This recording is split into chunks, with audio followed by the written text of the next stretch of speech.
Hello friends, mathematical education के इस channel पे आप सभी का बहुत बहुत स्वागत है।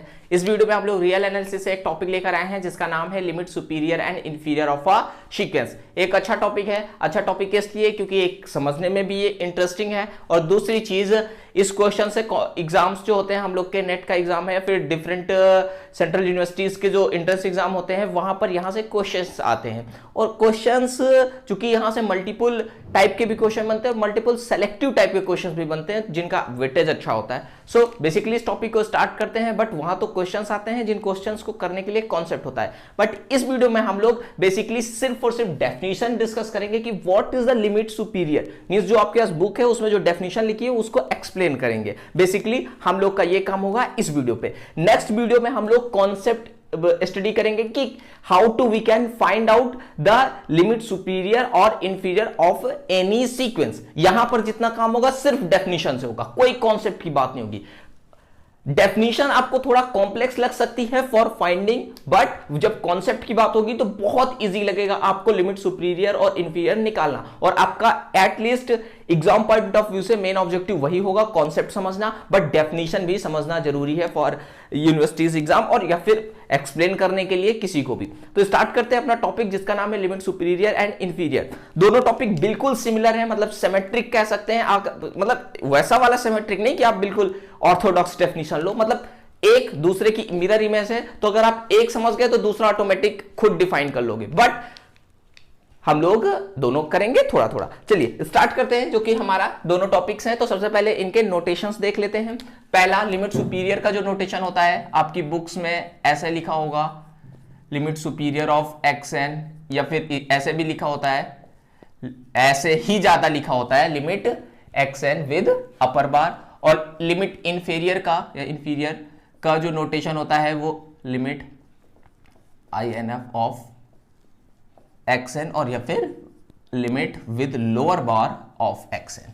तो ये नोटेशंस होते हैं। बेसिकली हम लोग लिमिट सुपीरियर को सबसे पहले डिफाइन करेंगे और फिर लिमिट इंफीरियर की बात करेंगे। जैसा कि हमने कहा, एक का कॉन्सेप्ट आप समझ गए, एक की टेक्निक आप समझ गए, तो दूसरा ऑटोमेटिक आप डिफाइन कर ले जाओगे। तो सिंपल कैसे इसको डिफाइन करते हैं, जैसे आपको कोई भी एक सीक्वेंस दे दिए, मान लीजिए ये एक्स एन, आपको एक सीक्वेंस दे दिए और इसी का कह रहे हैं कि limit superior and inferior find करो, है ना। कोई भी सीक्वेंस हो सकती है रियल नंबर की। तो अभी ये सीक्वेंस होगी एक्स एन, तो इसके पास अपने टर्म्स होंगे। कैसे टर्म्स होंगे, कैसे टर्म्स होंगे, तो इसके पास होगा अपना x1 x2, ऐसे इसमें के पास टर्म होंगे as you know x3 x4। अब इस सीक्वेंस में हम एक चीज ऑब्जर्व करेंगे। कौन सी चीज ऑब्जर्व करेंगे, अभी आपको हम लोग बात करते हैं। सिंपली इस सीक्वेंस में एक चीज ऑब्जर्व करेंगे और उससे एक नई सीक्वेंस बनाएंगे। कैसे, सबसे पहले हम अपने फर्स्ट टर्म के पास आएंगे और देखेंगे first term towards the right means in complete sequence, मतलब फर्स्ट टर्म पे आके रुके और पूरी सीक्वेंस में फर्स्ट टर्म से लेके एंड तक देखते हैं कि सबसे सुप्रीम टर्म कौन है, सबसे सुप्रीमम कौन है, उसको हम बाहर निकाल लेंगे। जैसे कोई भी आ सकता है, x2 आ सकता है, x3 आ सकता है, x4 आ सकता है, कोई भी टर्म आ सकता है जो पूरी सीक्वेंस में सबसे सुप्रीमम है। कहां से, x इज इक्वल टू 1 से लेके इंफिनाइट तक में, उसको बाहर निकाल लिया। नोटेशन उसको दे दिया, मान लीजिए u1। So what is the u1? u1 is a supremum of our sequence x n when n is varying from 1 to infinity। और n है क्या, आप जानते हो, it is a natural number. Okay, simple चीज, ऑब्जर्वेशन आपको समझ आया, u1 कैसे मिला। अब इसके बाद हम लोग सेकेंड टर्म के पास पहुंचेंगे और सेकेंड टर्म से towards the right in complete sequence we are seeing which one is the greatest term. मतलब पहले को आप बंद कर लीजिए, बाकी सारे टर्म्स को देखते हुए यह बताइए कि सबसे सुप्रीम टर्म कौन है, उसको हम लोग बाहर निकाल लेंगे, वो u2 आ जाएगा। ये भी सुप्रीम है xn का, but when n varying from 2 to infinity। Okay, इसी तरीके से थर्ड सीक्वेंस के टर्म के पास रुकेंगे, u3 मिलेगा। थर्ड को देखेंगे और बाकी x1 और x2 बंद हैं, बाकी towards the right complete sequence में देखेंगे, जो सुप्रीम टर्म निकल के आएगा वो u3, u4, u5, ऐसे हमें मिलते चले जाएंगे। तो मतलब itself u will become a sequence which is defining as that um means the general term of our sequence u is the supremum in sequence xn when n is varying from m to infinity. Okay, understand? Simple चीज है कि we got another sequence which is founded by x1 xn, जो xn से एक और sequence हम लोग ने बना ली. ये सीक्वेंस कैसे बनी है, तो हम हर एक टर्म पे स्टॉपेज लेते थे और उसके कंप्लीट राइट में देखते थे कि उस टर्म से लेते हुए कंप्लीट राइट तक में सबसे बड़ा टर्म कौन है और उसको बाहर निकालते थे. उसको बाहर निकालने से प्रॉफिट क्या होता था, उसको बाहर निकालने से हमें यह प्रॉफिट होता था कि हमें एक और सीक्वेंस मिल गई जिसको हमने ऐसे डिफाइन कर लिया. सिंपल. ये कैसी सीक्वेंस है, ये हर एक टर्म के लिए सुप्रीमम की सीक्वेंस है. और जो इसी सीक्वेंस की लिमिट होती है वही होती है limit superior for any sequence xn. Simple. देखिए कितनी सिंपल सी डेफिनेशन है. तो जो um सीक्वेंस की लिमिट होगी means the limit of um is set to be limit superior of xn और लिमिट सुपीरियर और xn. बहुत मैनर में, बहुत वर्ड्स में ये डेफिनेशन होती है, बट हम लोग वो कुछ डेफिनेशंस देखेंगे जो समझने में इजी हैं. बहुत सी डेफिनेशंस होती हैं, बाद में होगा तो एक बार हम लोग उनको देख भी लेंगे. सिंपल चीज है.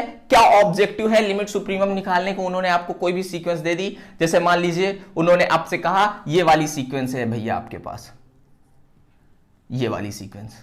ओके, तो आपने कहा बढ़िया बात है, तो इसके सारे टर्म्स देखो. पहला टर्म -1, दूसरा टर्म +1, तीसरा टर्म और किसी तरह डिफाइन कर लें क्या, नहीं ठीक है चलते हैं ऐसे ही करते हैं ना. -1 इसी सीक्वेंस को आप देखिएगा, -1 +1, एक +1 एक -1 ना, ऐसी सीक्वेंस आपको मिल गई. ओके, अब इस सीक्वेंस में आपने कहा कि हमें लिमिट सुपीरियर निकालना है. तो देखिए क्या करना है, सबसे पहले फर्स्ट सीक्वेंस में आना है और देखना है कि इस टर्म से लेके एंड तक में सबसे सुप्रीमम टर्म कौन सा है. हो सकता है वो टर्म रिपीट भी कर रहा हो. तो देखो इस सीक्वेंस में जो सबसे हाईएस्ट टर्म जाएगा वो 1 ही जाएगा, तो वो 1 आपको बाहर निकाल लेना है. तो आपका u1 कितना बन जाएगा, 1. जब सेकंड टर्म पे आप रुकोगे और सेकंड को इंक्लूड करते हुए टूवर्ड्स द राइट देखना है कि आपके सीक्वेंस का सबसे हायर टर्म कौन है, तो आपको फिर 1 मिल जाएगा. इस तरह से इस सीक्वेंस में आप u3 जब निकालेंगे तो एक बार फिर से आप थर्ड टर्म पे स्टॉपेज लेंगे और टूवर्ड्स द कंप्लीटली राइट देखते हुए देखेंगे आपकी सीक्वेंस का सबसे ग्रेटेस्ट टर्म कौन है, फिर से एक बार 1 ही मिलेगा. तो इस तरीके से u वाली आपकी एक कांस्टेंट सीक्वेंस मिल गई. तो इस सीक्वेंस की जो लिमिट हो जाएगी, limit of um is equal to 1 and it is called the limit supremum of sequence -1 to the power un. Simple. Simple है ना, कितना सिंपल है आप खुद सोचो निकालने का. ओके, इसको एक अदर मैनर में भी डिफाइन करते हैं. कैसे अदर मैनर में डिफाइन कर सकते हैं, जैसे आपकी कोई भी सीक्वेंस होगी, कोई भी सीक्वेंस है, ये सीक्वेंस है first, second, third, fourth, fifth, sixth, seventh, eighth, 9, 10, 11, 12, ये इसके टर्म है. ठीक है, आपको पता है ये एक सीक्वेंस है. Okay, now what is the behaviour of um sequence. अब आप u1 सीक्वेंस के बारे में एक और बिहेवियर देखिएगा. जैसे आप u1 निकालोगे तो आप फर्स्ट टर्म पे रुकोगे और टुवर्ड्स द राइट देखोगे कि सबसे ग्रेटेस्ट कौन है, तो आपको ये मिला. फिर जब u2 निकालने के लिए चलोगे तो सेकंड टर्म के पास रुकोगे और कंप्लीट टुवर्ड्स द राइट देखोगे कि सबसे ग्रेटेस्ट कौन है, फिर से यही मिला, फिर से यही मिलेगा ना. देखो सबसे ग्रेटेस्ट मतलब सबसे ऊंचाई पे, तो x1 के टुवर्ड्स द राइट सबसे ऊंचाई पे यही था. x2 और x2 इंक्लूडेड है तो उसके टुवर्ड्स भी राइट सबसे ऊंचाई पे यही था. x3 के लिए जब आप गए तो x3 के लिए जब आप मतलब u3 निकाल रहे हो तो x3 पे स्टॉपेज लिया तो सबसे ऊंचाई पे कौन है, इटसेल्फ, ये वाला टर्म है. जब x4 पे आप जाते हो तो टुवर्ड्स द राइट देखते हो सबसे ऊंचाई पे कौन है, तो मेरे ख्याल से सबसे ऊंचाई पे ये है, तो ये आपका u4 हो गया. अच्छा, ये u1 मतलब इधर एक इसकी फोटोकॉपी बना ले. u1 यहां पे मिला, u2 सेम पोजीशन पे मिला, u3 थोड़ा सा नीचे मिला, फिर u4 और नीचे मिला, मतलब यहां पर कहीं पर मिला, u5 वहीं पे, 6, 7, फिर जब तक यहां नहीं पहुंच जाएंगे ऐसा.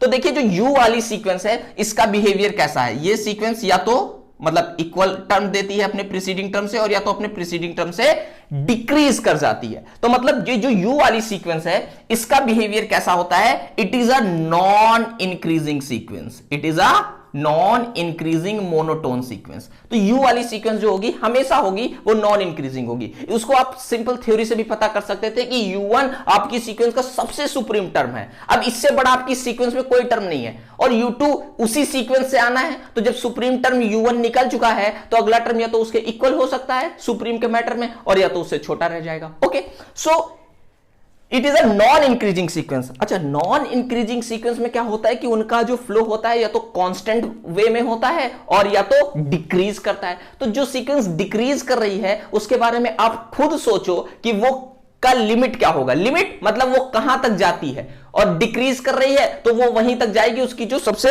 लोअर लिमिट होगी, उसकी जो सबसे छोटी वैल्यू होगी। तो मतलब जो यूएम की इन्फीमम होगा वही क्या होगा, लिमिट ऑफ यूएम। तो मतलब इसको हम लोग ऐसे भी डिफाइन कर सकते हैं कि the infimum of UM is the limit of UM. This means it is the limit of supremum for xn and limit superior for xn. Simple, it is also a definition.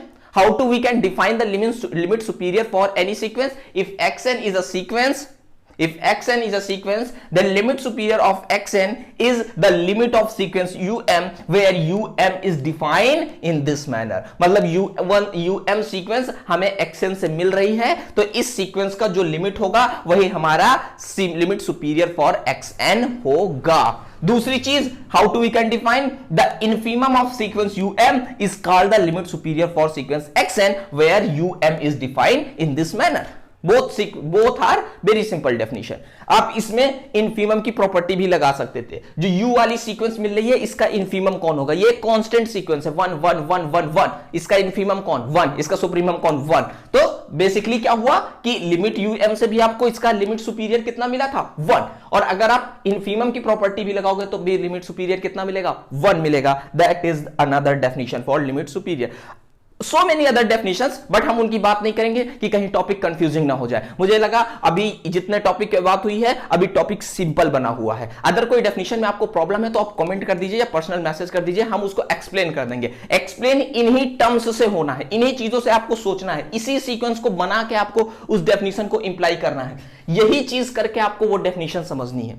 सो हम वो चीज कुछ नहीं करना चाहते जिससे टॉपिक कंफ्यूजिंग बने। Okay, now moving towards limit inferior. Simple चीज, जैसे कि हमने कहा ही था कि ये जैसी ये डेफिनेशन है बिल्कुल इसी का सब कुछ उल्टा पलट कर दो। जैसे जब लिमिट सुपीरियर निकाल रहे थे तो हम हर एक टर्म के पास रुकते थे और कहते थे भाई साहब आपसे टूवर्ड्स द राइट सबसे ग्रेटेस्ट कौन है, उसको हम निकालना चाहते हैं। तो वो निकल के एक सीक्वेंस बनाती थी U1 U2 U3। अब क्या करना है, हर एक टर्म के पास रुकिए और उससे ये कहिए कि भाई साहब आपके टूवर्ड्स द राइट सबसे छोटा कौन है। जैसे x1 पे रुके तो x1 के टूवर्ड्स द राइट कंप्लीटली देखा कि सबसे छोटा कौन है, उसको बाहर निकाल लिया, वो V1 हो गया। What is this? This is the infimum in sequence xn या minimum in sequence xn, I think दिख रहा होगा, xn where n is varying from 1 to infinity। इसी तरह ये एक अनदर सीक्वेंस बन जाएगी which is making through the infimum of your terms. Okay, इसका क्या है, इसका ये इन्फीमम वाली जो सीक्वेंस बनी इसकी जो लिमिट होगी, इस सीक्वेंस की जो लिमिट होगी वो हो जाएगी लिमिट इंफीरियर या इंफीरियर फॉर आवर सीक्वेंस एक्शन। Simple concept. What is the concept of for this? जो कॉन्सेप्ट सुपीरियर के लिए था कि आप सुप्रीम टर्म को ढूंढते जाइए हर एक टर्म के लिए तो आपको मिलता जाएगा, वैसा ही सिमिलर कॉन्सेप्ट है इन्फीमम के लिए, सॉरी इंफीरियर लिमिट के लिए। What is the concept? आप सीक्वेंस के फर्स्ट टर्म पे रुको, देखो इस टर्म को इंक्लूड करते हुए टुवर्ड्स द राइट सबसे छोटा टर्म कौन है, वैल्यू के वाइज सबसे छोटा टर्म, तो आपको -1 ही मिलेगा, चाहे जो -1 ले लो। तो मतलब आपका V1 कितना आ जाएगा -1, यहां पे रुक के देखोगे तब भी -1, यहां पर रुक के देखोगे तब भी -1। तो मतलब V1 V2 V3 ये भी एक कांस्टेंट सीक्वेंस बन गई जिसका क्या है जिसका -1 हर एक टर्म है। तो इसकी लिमिट क्या हो जाएगी, इसकी लिमिट हो जाएगी -1, और इसी की लिमिट जो होती है वही क्या कहलाती है, limit inferior for xn. So how do we can define the limit inferior of a sequence? Then the limit of sequence Vm which is defined in this manner is said to be limit inferior of sequence xn. Means limit of Vm is equal to the limit inferior of sequence xn, or similarly we can say that limit inferior of sequence xn. This is the definition for limit inferior. अच्छा, जो inferior वाली sequence होती है इस manner में जब आप देखोगे तो आप पहले टर्म में सबसे छोटा ढूंढोगे, सबसे छोटा सीक्वेंस कब आ गया, अब इससे छोटा कोई नहीं. जब दूसरे के लिए v2 निकालोगे इसी सीक्वेंस से मिलना है, तो अब आप बताइए जब v1 सबसे छोटा पूरी सीक्वेंस का है तो जो v2 मिलेगा वो उस टर्म से या तो छोटा हो, सॉरी उस टर्म के बराबर हो सकता है और या तो उससे बड़ा हो सकता है, उससे छोटा नहीं हो सकता, क्योंकि सबसे छोटा हम सबसे पहले ही निकाल चुके हैं. तो ये इसकी जो v1 होती है वो सबसे छोटी, v2 उससे बड़ी हो सकती है या इक्वल हो सकती है. तो इस सीक्वेंस का बिहेवियर कैसा होता है, ऐसी सीक्वेंस नॉन डिक्रीजिंग होती है. वीएम सीक्वेंस का बिहेवियर कैसा है, non decreasing monotone. So if it is a non decreasing monotone then we know that if a sequence is not decreasing then it is trying to increase somewhere. तो ये increase करते हुए जिस point पे पहुंचेगी वही इसकी क्या होगी, लिमिट. मतलब इसका जो सबसे सुप्रीम वैल्यू होगा वो होगा इसका लिमिट. तो मतलब Vm वाली पूरी सीक्वेंस बनाइए और उसका सुप्रीमम निकाल लीजिए, वही आपका क्या हो जाएगा, वही आपका क्या हो जाएगा, आपके इंफीरियर लिमिट फॉर xn. मतलब जैसे यहां पर ये v1 वाली सीक्वेंस बनी थी, इसका जो सबसे सुप्रीमम होगा तो इसका सुप्रीमम कौन होगा, -1 ही होगा. ओके.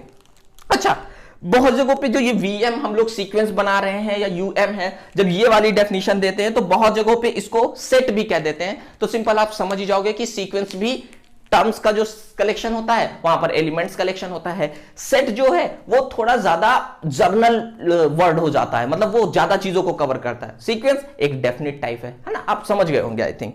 ओके, अब देखिए यहां पर बेसिकली मेरा यही कॉन्सेप्ट था कि हम आपको लिमिट सुपीरियर और इंफीरियर डेफिनेशन के थ्रू समझा सके. आपको अगर कुछ एग्जांपल्स लेने हैं तो कुछ एग्जांपल्स आप ले सकते हो, बट मुझे नहीं लगता कि यहां पर इस डेफिनेशन का आप यूज आगे क्वेश्चंस करने में करने वाले हो. फॉर एन एग्जांपल, आपसे किसी ने कहा ये वाली सीक्वेंस लो और भाई साहब इसका लिमिट सुपीरियर और इंफीरियर निकाल लो. आप तो बहुत अच्छे इंसान हो. तो ये वाली सीक्वेंस क्या बनेगी, 1. सिर्फ डेफिनेशन का यूज करना है, आगे के वीडियो में हम लोग कॉन्सेप्ट की बात करेंगे. तो आपने कहा ठीक है भैया हम निकाले दे रहे हैं, इसमें क्या है. तो सुपीरियर निकालने के लिए क्या है, लिमिट सुपीरियर ऑफ 1/n, या फिर वो वाला नोटेशन जो ज्यादा यूज होता है, ये वाला अपर बार के साथ. ओके, तो इसका डेफिनेशन, इसका क्या करना है, फर्स्ट टर्म पे रुकिए. फर्स्ट टर्म पे रुकते हुए टूवर्ड्स द राइट कंप्लीटली देखिए. तो ये सीक्वेंस में सबसे बड़ा कौन है, 1/2. ये सीक्वेंस घटती ही जा रही है, तो सबसे बड़ा कौन होगा, 1. तो मतलब u1 वाली जो सीक्वेंस है उसका फर्स्ट टर्म 1. सेकंड पे अब 1 को आप नहीं कंसीडर कर सकते, 2 को लेके चलेंगे तो ये घटती ही जा रही है, तो मतलब सबसे बड़ा कौन होगा, 1/2. u3 कौन आ जाएगा, 1/3.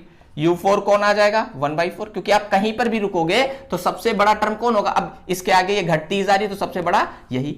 अब ये सीक्वेंस देखो कैसी बन गई, ये बिल्कुल जो xn सीक्वेंस लेके चले थे उसी सीक्वेंस को हमने u पे भी पाया. तो मतलब जो xn की लिमिट रही होगी वही um की भी लिमिट हो जाएगी.